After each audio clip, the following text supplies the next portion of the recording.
Today marks the last day of 75 Hard for Writers, and I am proud to say that as of this morning, I have successfully completed the challenge. For those of you who are wondering what is this 75 Hard for Writers challenge that I am referring to, I will leave my rules video in the description box below, but the gist of the rules are 2 45-minute writing sprints, a daily treat system, reading 10 pages of a craft book per day, staying hydrated during your writing sprints, and tracking your daily word count. One of the extra components that I added to the challenge for myself was to switch up where I write. Whether that was like a different place in my apartment or places outside of my apartment as well. My first writing switch up happened in mid-January when I attended a writing retreat that was hosted by my university. I spent the day nearly having this beautiful library all to myself, which was so lovely. There were a few times when I switched up my writing routine and my reading routine in my apartment. So what I would do is write in my reading nook and read in my writing nook. But the biggest switch up for me happened last week when I attended a research symposium at the University of Kentucky. Between the time zones and the hours spent at the airport, as well as the conference schedule and daylight savings, I have to admit that on those days I really did not want to write. But since I was so close to the finish line, I decided just to push through. The only place that I wanted to write that I did not end up writing at is at a cafe. Again, I'm not a cafe girly, but I've decided to postpone that part of the challenge until I'm back in Korea this summer. That way I can do a little bit of cafe hopping and find some cute, cozy cafes where I can sit and write in. So when it comes to the total amount of hours I spent writing for this challenge, I spent 136 hours writing, which is 23 and a half hours more than the challenge required. And that happened because whenever I had additional time, I would go ahead and set the timer and do another sprint. My most productive week was February 10th through the 16th, where I spent 20 hours and 30 minutes working on this manuscript. For my daily treat system, I did give myself $1 a day, which means that I have $75 to treat myself with. I'm definitely getting a facial. I'm just debating on whether I should get a facial here at home or whether I should visit a facial clinic in Korea. That way I am able to check that experience off my bucket list. Since I've already been looking up spas in Seoul, I definitely feel like I'm going to end up waiting to have that experience in Korea. As for reading craft books, instead of reading the required 10 pages a day, I actually ended up reading 15 minutes a day. And I read about a page a minute, so that means that I was reading more than the required 10 pages. My reading time totaled 18 hours and 45 minutes during the reading challenge.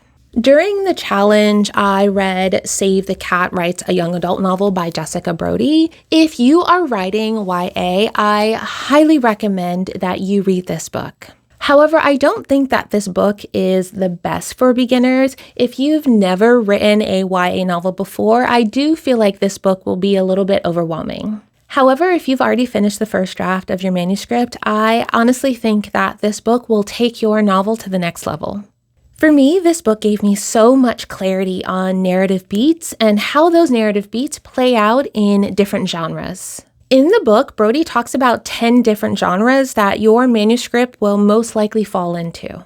I thought that my manuscript fell within the romance genre, but according to Brody and the way she laid out the beats, my manuscript actually falls into the genre that Brody calls dude with a problem. Although it's not my favorite genre title, Brody explains that the dude with a problem genre is actually stories about survival.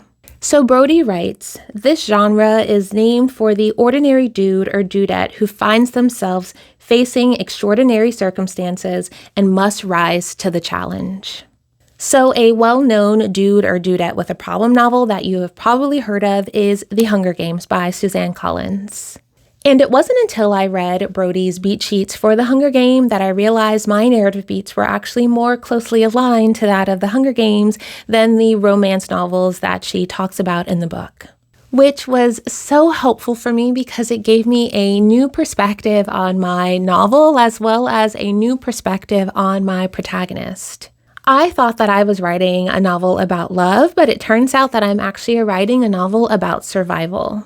and how my protagonist seeks love and validation as a part of her survival. So I can't say enough about how grateful I am that I read this book during this challenge. The other book that I read was Bird by Anne Lamott. As of the last day of the challenge, I'm about 2/3 of the way through reading Bird by Bird, but by the time that you're watching this video, I will have finished reading the rest of it.